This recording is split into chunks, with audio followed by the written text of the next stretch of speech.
Hi, I'm Jose Armenta, and this is your Federal Employee Benefits, where we cover topics aimed at helping first federal employees like you make smart financial decisions.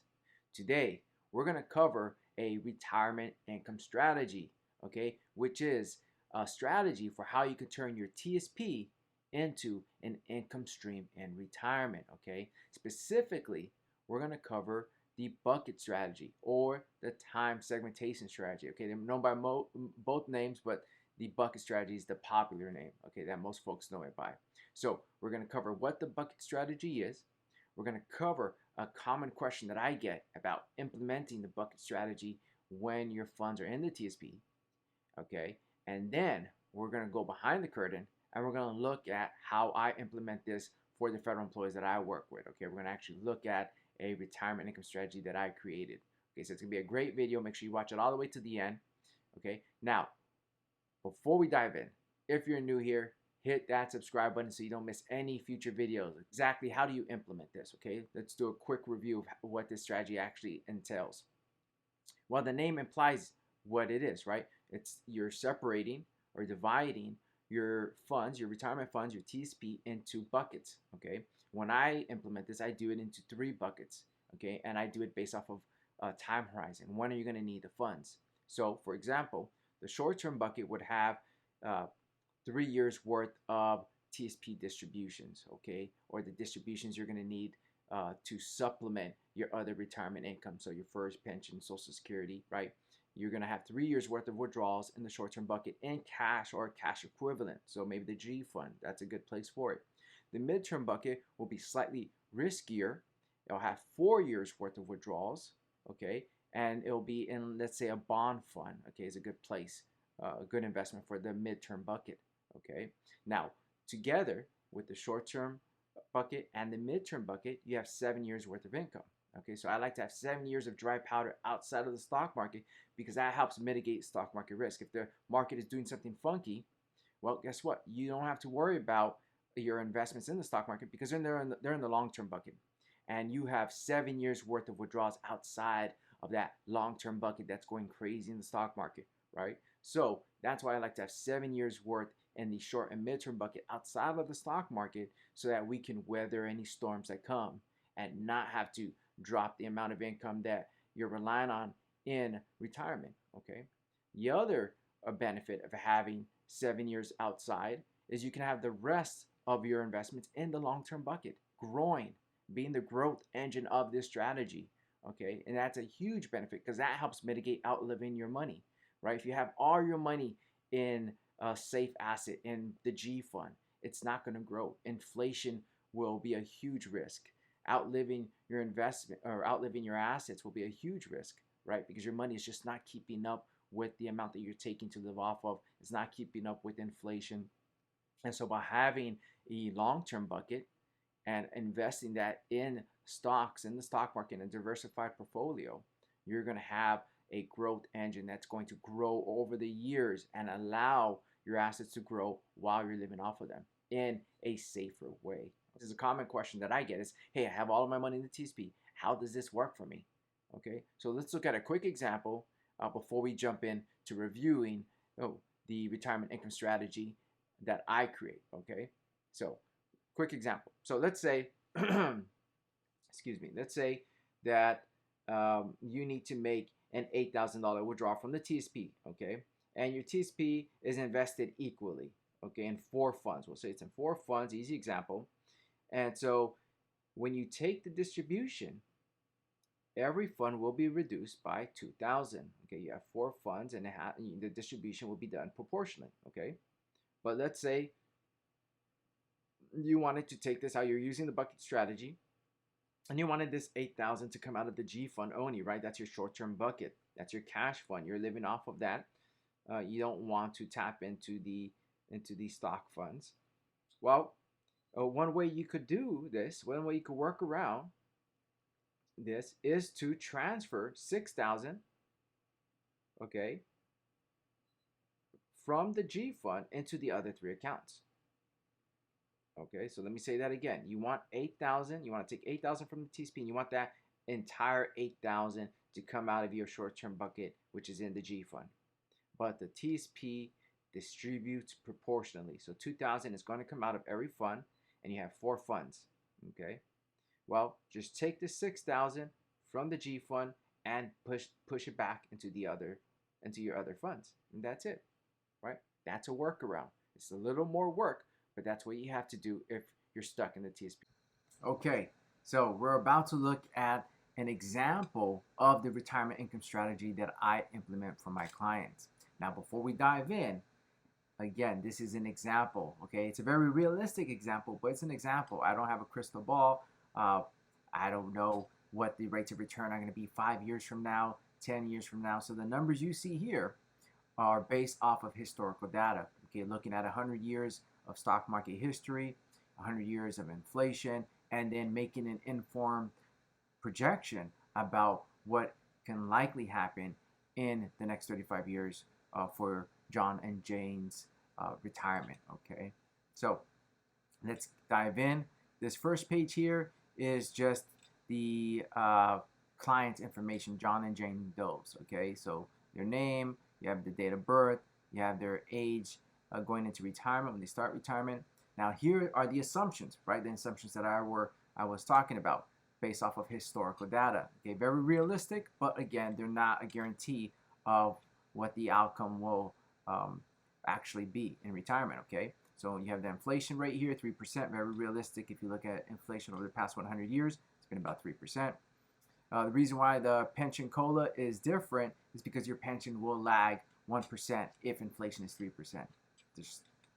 It's unfortunate, but that's the way it is.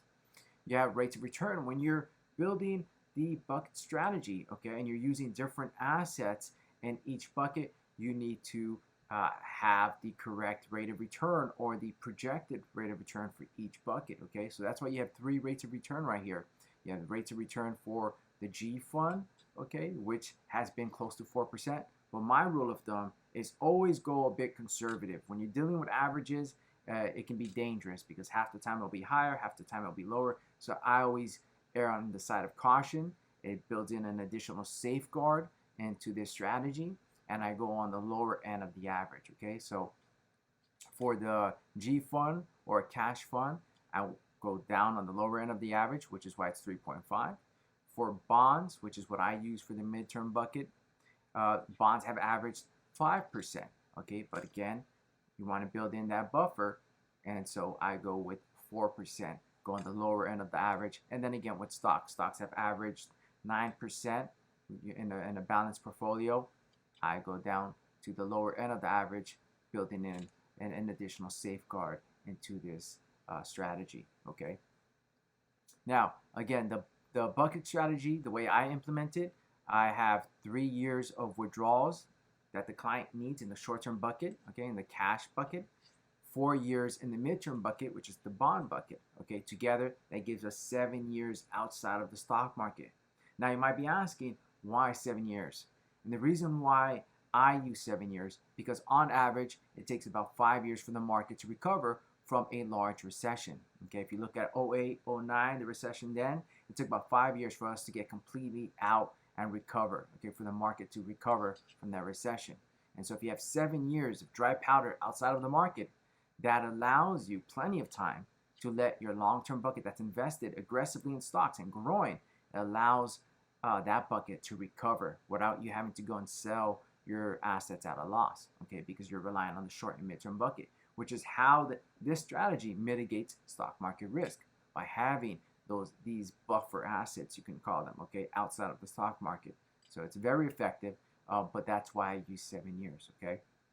Now down here, you're going to have the client's monthly income goal, okay, right here. It's very important to know. I have a video on how much you'll need to retire, and in there we talk a little bit about coming up with your monthly income goal. A good starting point for how much you'll need to live off of in retirement is to look at how much you're living off of now. Okay, exclude savings, but how much are you living off of for your lifestyle, to support your lifestyle? That's a good starting point.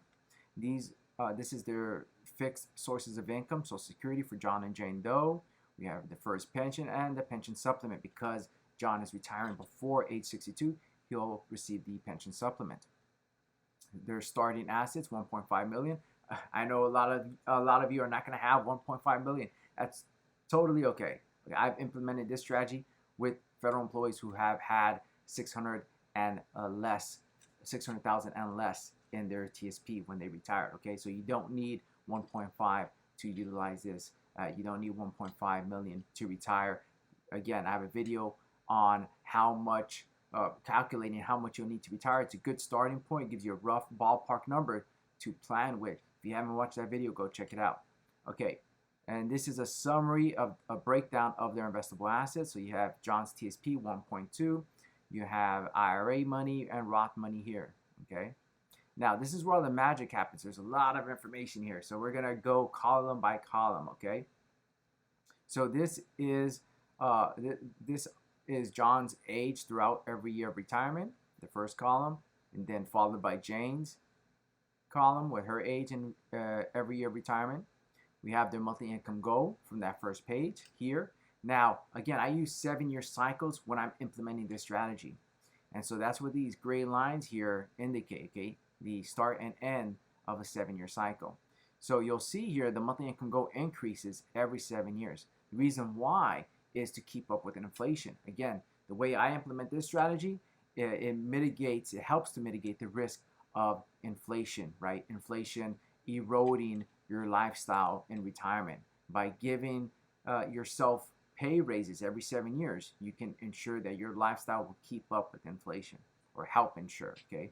Again, there are no guarantees.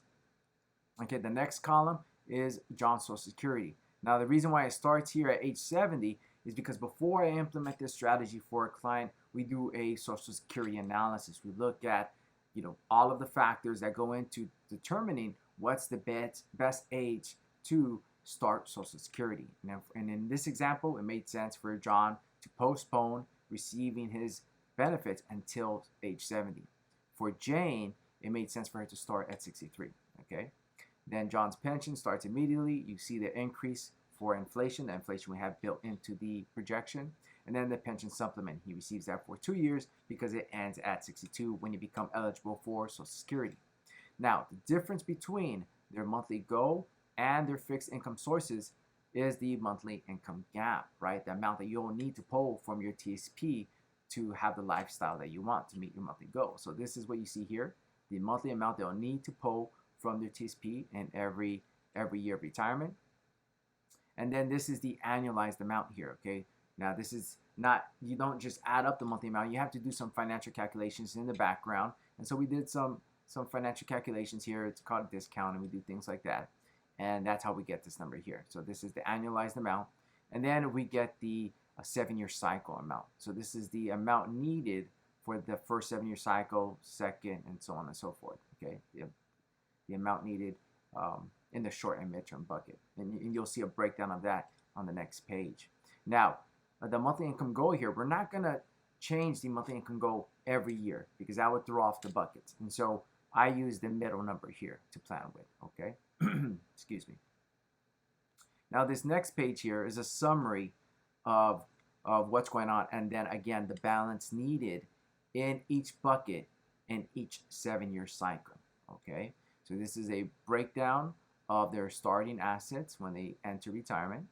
This is the monthly income goal we're using for the first 7-year cycle, or not the monthly income goal, the amount needed to pull from the TSP, so the distribution goal, okay, the TSP distribution goal, 8,000. They need to pull that from the TSP on a monthly basis or from their short-term bucket, right? It could be in the TSP, you might have it in a G fund, or if you roll out all of your money into an IRA, then you can have it in another cash or cash equivalent account, okay? This is the inflation that we're using, again, from the first page, the assumption, 3% based off of historical data. This page covers the first 21 years of their retirement, okay? So this is the first 7-year cycle here, and the balance needed in each bucket during this first 7-year cycle. You'll see the balance here, short-term, mid-term, and long-term. The rates of return for each bucket here, okay? And then the distribution goal for each 7-year cycle. So this is the first 7 years, the next 7 years, and then the third 7-year cycle. And then here you'll see the balance again needed in each 7-year cycle. So This is the second 7-year cycle, the balance for the short-term bucket, midterm bucket, long-term bucket, and then years 15 to 21 here, the balance needed in the short-term, midterm, and long-term bucket. Now here at the end, this shows the ending balance at the end of 21 years. So they started with 1.5, they're ending with 2 million. Okay, how are the assets growing while they're taking distributions? Okay, and the reason, again, this is no guarantee. Okay, but based off of the very conservative numbers that we're using in this projection, is a very possible outcome. Okay, and the reason why it's very possible is because you have 7 years outside of the stock market. You have 7 years of distributions outside that you can rely on. That allows you to invest the remainder of your portfolio aggressively in stocks, okay, which typically most folks can't do in retirement, right? You can't invest aggressively when you're in retirement because of the stock market risk. Well, this strategy allows you to still continue to invest aggressively so you can have that growth during retirement, which helps mitigate outliving your assets, right? And so having the 7 years outside allows us to do that, which allows the portfolio to grow, which allows your assets to continue to grow even though you're taking money out, okay? So that's why this is very realistic here, okay? Now this is the last page, and this last page is showing a summary just like the page before, but it's showing it for the last 2 7-year cycles, okay? So this is the starting amount, 2 million for year 22 in retirement. This is a 35-year projection, by the way, which is a good baseline, okay? You don't want to project that you're only going to live 20 years in retirement and then, you know, actually live 30 and then have planned for a shorter retirement. So I like to go with a longer retirement, 35 years. That gives you quite a bit of time to work with. And again, you know, it gives you more of a buffer against, you know, planning too short, okay? Now for the last 2 7-year cycles in this projection, the distribution goal for the first 7 years is 4,800. So it's different from the first 7-year cycle, and you'll see it here. So for years 22 to 28, the distribution goal, the amount they need to take from their short-term bucket, is 4,800. And then in the last 7-year cycle, the amount they need to take from their short-term bucket is 6,425. Now you may be wondering, why is it going down? But remember that John started his Social Security later, okay? Later at age 70 to grow his Social Security benefits. And so later in retirement, they actually have to rely less on their TSP because they allow their Social Security to grow. And if you allow your Social Security to grow, you know, at 6% a year and at 8% a year, which is what it will do if you postpone until age 70, then it can grow significantly and take some of the pressure off of your TSP. So later in retirement, you want to rely as much on your TSP to meet your monthly income goal, which is what happened here in this example. And then again, this is the balance needed in each bucket during the last 2 7-year cycles. So for years 22 to 28, here's the short-term balance, midterm bucket balance, and long-term bucket balance. And then the last 7-year cycle, the balance here as well, short-term, midterm, long-term. And then at the end of retirement, at the end of a 35-year retirement, you have the assets again growing to 3.7 million. Again, no guarantee here. This is not a guarantee that that will be the case. Things change. Rates of return 5 years from now, 10 years from now, inflation 5 years, 10 years from now will be different. But that's why financial planning is an ongoing process, okay? You should be reviewing your strategy. Whatever strategy you choose, you should be reviewing it periodically, at least once a year, to make any necessary changes, okay? I meet with my clients at least twice a year to do that. So it's something that you're going to want to do.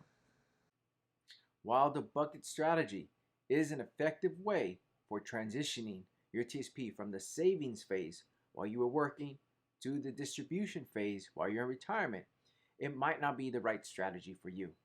It is dynamic, there's a lot of moving parts, and there is some research that goes into implementing this strategy. So if you plan on doing this on your own, it might not be the right strategy. You might not want to take the time to do the amount of work and research it will take to implement it.